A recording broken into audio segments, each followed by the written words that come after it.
Sensitive content today. Trigger warning, okay? No closure. No closure. That's what makes surviving religious trauma and managing religious trauma syndrome so difficult. No closure. You can actually see my ex-husband, my witness ex-husband, was a witness at that time too, physically abusing me on my YouTube page. Like literally in that video, that is me. That is him. It's actually posted on my YouTube channel under the video Listen to Victims and Act workshop, a workshop which is created specifically for faith-based communities, because you see, that is the video that I managed to record and showed the elders, we'll call it at the West Side Hall, what he had done to me looking for help. After all, that is what the instructions are or were under the God's Love book at that time, that domestic violence is a disfellowshipping matter and the elders are to investigate the charges. So I showed them that video. Let me get into it a little bit more after I give my introduction, okay? So I'm Myra Cassidy, empowerment coach, religious trauma specialist, motivational speaker, and writer, and this is Sisters Living with Religious Trauma Syndrome.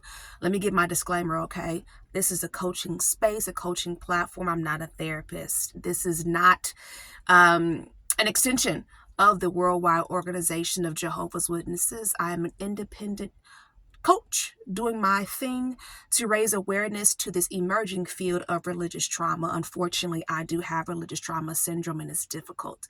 So I created this space so that other people, other women who identify as Jehovah's Witnesses can find the resources and the help that's needed in this space. So let me get back to what I was telling you about. What's so terrible, right, on the healing journey. And I have not gotten to this portion in my journaling, what happened to me, right? I'm still working on those first couple of elders. I have 17 to write in the journal about and to process through this pain. But that was like the last effort, right? And the reason why I even thought to record the video is because at that time, I was literally seeing another sister, right? She was one of Jehovah's Witnesses. She was a therapist. And that's what she told me. We'll talk about that at another video. But from what this is someone who was a therapist, pioneer, elder's wife. From what she had told me in conversation was that's the way it has to be, right? Because when you go to the elders, it's his word versus yours. But she told me of another example of the only way she knew of someone getting like this fellowship was because the man admitted it, right? So, you know, recording is a good idea. It was what I walked away from that conversation with, right? Summarizing what I walked away. And I just remembered in the heat of the moment, like, I'm going to record this. I want help. And the whole purpose was getting the help, right? Getting the help. And not to mention, like I said, that God's Love book, which was copywritten in 2008, and the appendix says that the elders are supposed to investigate the charges. Unfortunately, what happened for me was, you know, I showed them the video trusting that they would do what they needed to do. So much happened to me at the West Side Hall as far as, oh my God, so much passive aggressive behavior. So many things happened to me. Information control and all that I'll talk about in another video. But the most hurtful part was when I felt inactive from all of the religious trauma, not realizing that the PTSD had finally triggered to the point where I could no longer go to the Kingdom Hall. So I was inactive for 2 years and I decided to go back to help my baby girl because she said she needed me. So what does a mother do? I forced myself to go back and it was worth it, but I did push my baseline back. But that's another story for another time. But what's so hurtful is when I asked the brothers on the West Side for my records to be moved to the congregation that was practical and healthy for my children and I to attend, being told by that elder, I call him my daddy's twin. Oh my goodness, that man looks just like my daddy.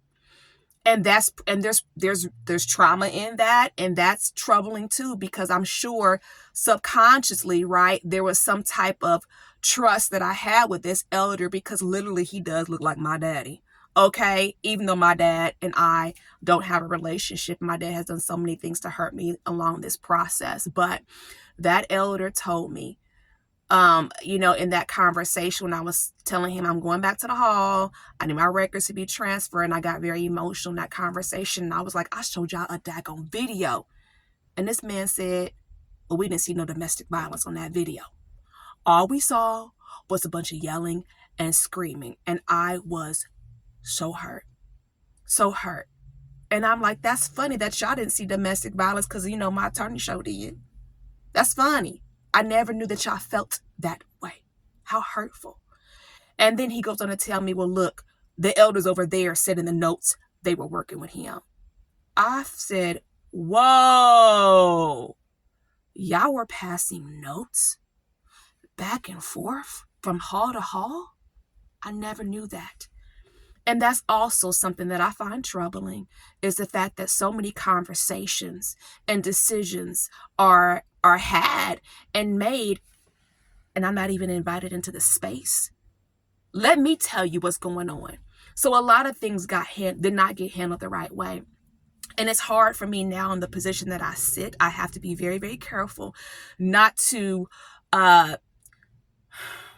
take all that anger that I feel, justified anger, and put that on the current, right, elders that I'm trusting now and that I've allowed into my space. So it's a challenge, right? Because it's not fair to make them pay for what all these past 17 elders did, when I know that the elders that I've allowed into my space now, they're trying to help. But I have to be practical about what they do know and what they don't know, and what they will do and what they can't do, and all of this stuff. I just have to understand that.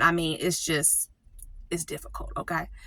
I wanted to share this video today, with it being October, being Domestic Violence Awareness Month. My mother texted me and she said, oh, try to be helpful, right? JW.org has information about domestic violence posted. And I said, Mama, that does nothing for my healing now. And that's something I'll talk about on another video. I'm trying not to get emotional right now. Woo, it's coming. Talking about my mama. Woo.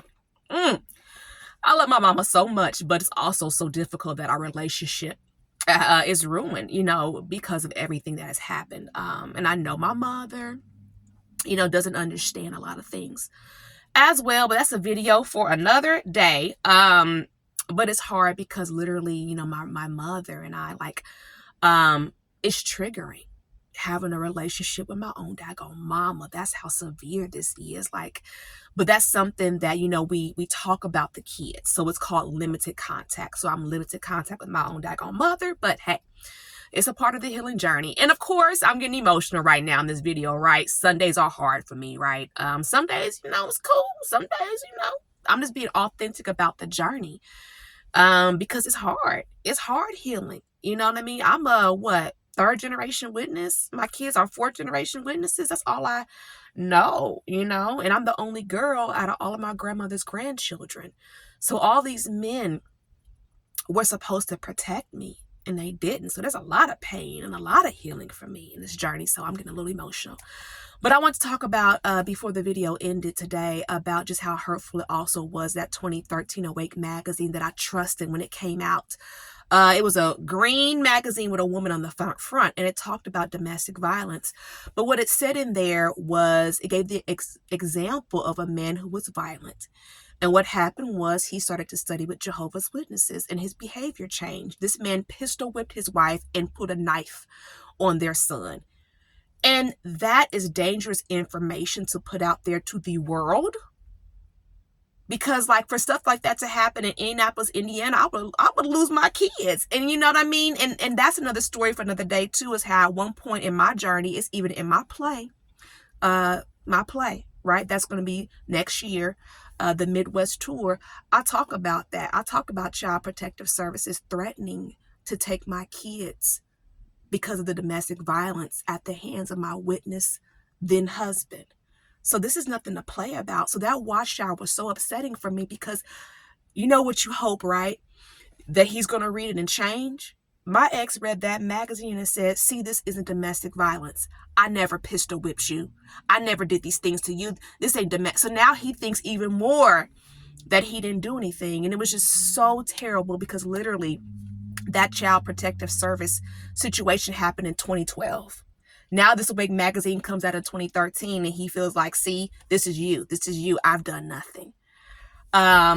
That broadcast in 2019, February 2019, they finally came out on the broadcast and said that we know a few witnesses are enduring domestic violence, and there was a talk about that. And I'm like, a few?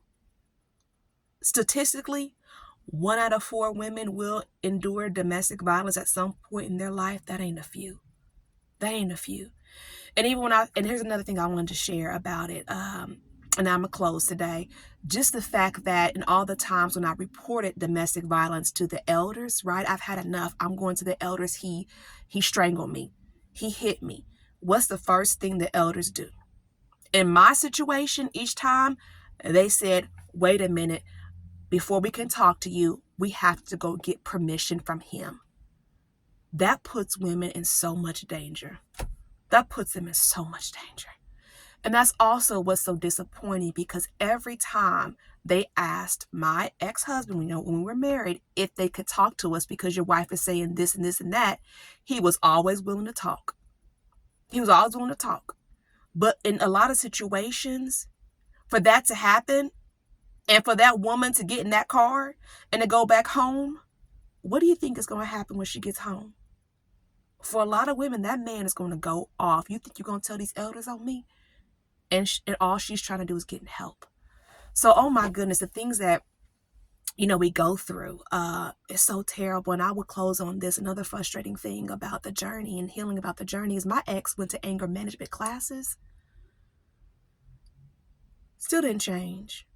And what's so upsetting is the anger management classes that he went to, they did not handle that situation right. One big mistake was the fact that it wasn't even a mistake. It was just carelessly and not really caring. I was actually invited into the space, which is a super no-no in the domestic violence world. You don't put the victim and the survivor in the same room, and this person is trying to do some type of marriage counseling thing.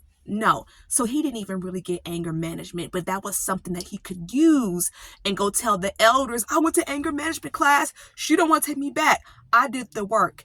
And when it comes to domestic violence, it's not even anger management class. It's batterers prevention courses. And it's like a 24-month program. And what's so upsetting is that I found out after the fact, after the divorce, that same facility, I didn't know it, but that same facility actually offered batterers prevention courses.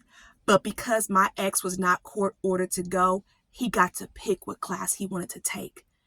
And what is so also upsetting about it all, just getting it out today to share information about domestic violence and what I went through, was the fact that, we had a past, right? My ex-husband and I. So when I was disfellowshipped and he literally kicked in my door and attacked me when I was 19 years old, and our 1-year-old daughter was watching, he was court ordered to go to anger management classes then. He didn't change his behavior. When he got locked up, yes, sensitive content, when he got locked up, he actually studied the Bible, like in jail with a brother, with an elder. See, the behavior is not changing. But yet, so I can go on and on and on. My video is getting a little bit longer than what I intended today. But what I will share is this. It's difficult. You know what I mean? And like I've said before, this is my journey, but you can have religious trauma syndrome for a number of reasons. So think about joining my coaching. Okay, December the 3rd is when it kicks off. Every other Tuesday from 7:30 to 8:30, we're going to come together and do the work.